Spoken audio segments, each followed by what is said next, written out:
The rain was coming down in heavy sheets the night Alexandra Rhodes, one of the most influential billionaires in the United States, stepped out of her black SUV and hurried toward her estate.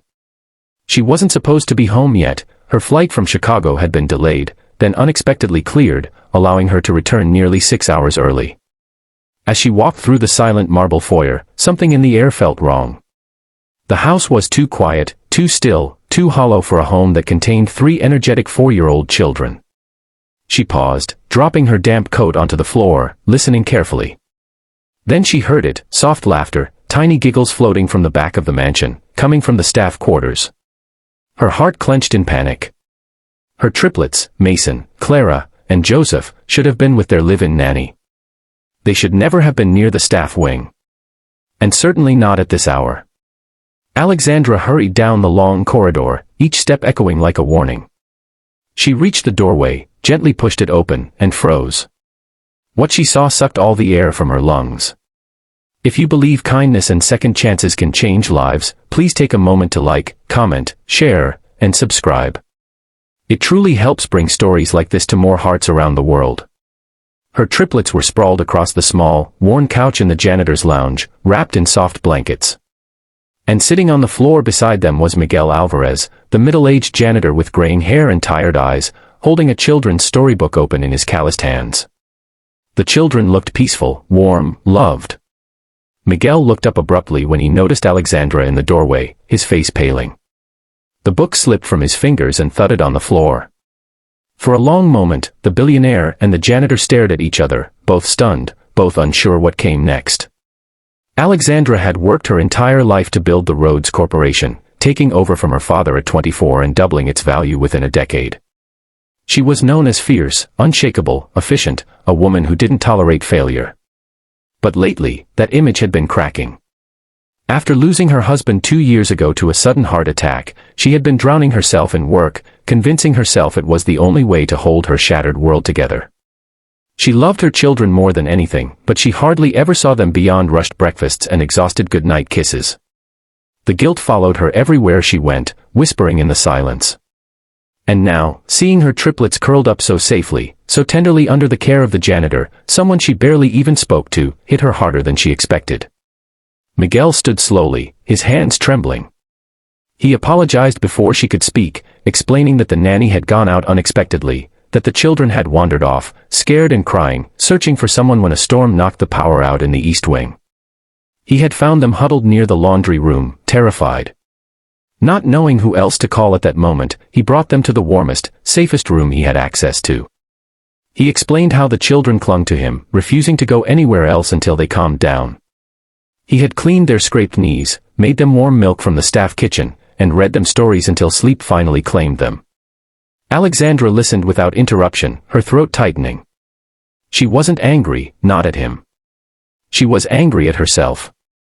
Angry that her own children ran to a janitor, a stranger in their home, before they ever thought to look for their own mother. As the thunder boomed outside, rattling the windows, Alexandra quietly helped tuck the blankets around her children, noticing how gently Miguel had cared for them. Their little fingers were still curled around the fabric of his uniform sleeve.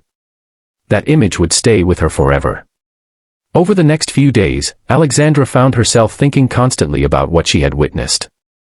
She had expected to see negligence, irresponsibility, something that justified her fears of letting her guard down. Instead, she saw the purest form of care, something her home desperately needed.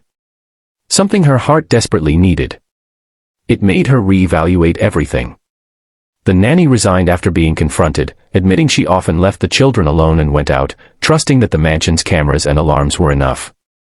Alexandra felt sick. She had entrusted the most precious parts of her life to someone who treated them like burdens. And yet the janitor, whose job was never to care for anyone's children, stepped up when they needed it most. She asked around about Miguel and discovered pieces of a story that humbled her. He had immigrated from El Salvador 30 years ago, had once been a teacher, then a small business owner, then a man who lost everything when his wife became sick and medical debt swallowed their savings. After she passed away, he took whatever job he could to support his 2 sons through college. He worked quietly, diligently, never asking for help, never complaining. Alexandra had walked past him dozens of times, never once seeing the full human being standing behind the mop and uniform. She began observing him more closely, not out of suspicion, but out of curiosity and respect. She saw that he greeted every staff member warmly, remembered birthdays, fixed things that weren't his responsibility, and talked to the gardeners as if they were lifelong friends.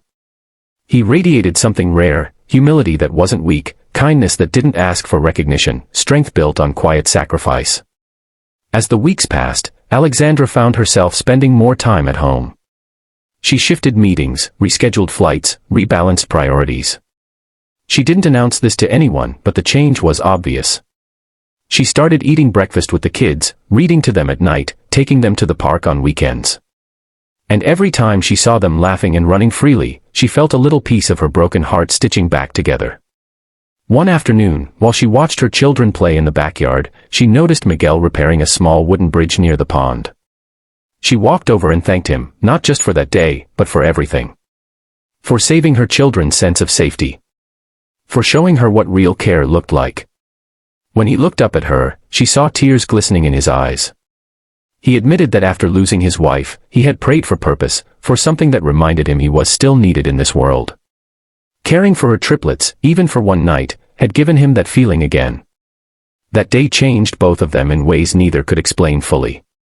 Alexandra surprised her entire management team 3 months later when she announced the launch of the Rhodes Family Foundation Initiative, a program dedicated to providing education, childcare support, and financial assistance to low-wage workers across the country. She credited the inspiration to an unexpected act of compassion inside my own home, though she didn't reveal any names. However, within the estate, everyone knew who had touched her heart so deeply.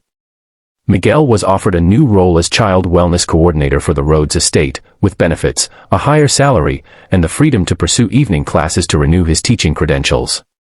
At first, he protested, insisting he didn't deserve such recognition. But Alexandra told him gently that true kindness deserved to be elevated, not hidden. Months turned into a year, and the mansion transformed into a real home. The laughter of the triplets echoed more often through the halls. Alexandra felt lighter, stronger, more present. She still ran a billion-dollar empire, but now, she understood something more important. Success meant nothing if it didn't touch the hearts of the people around her.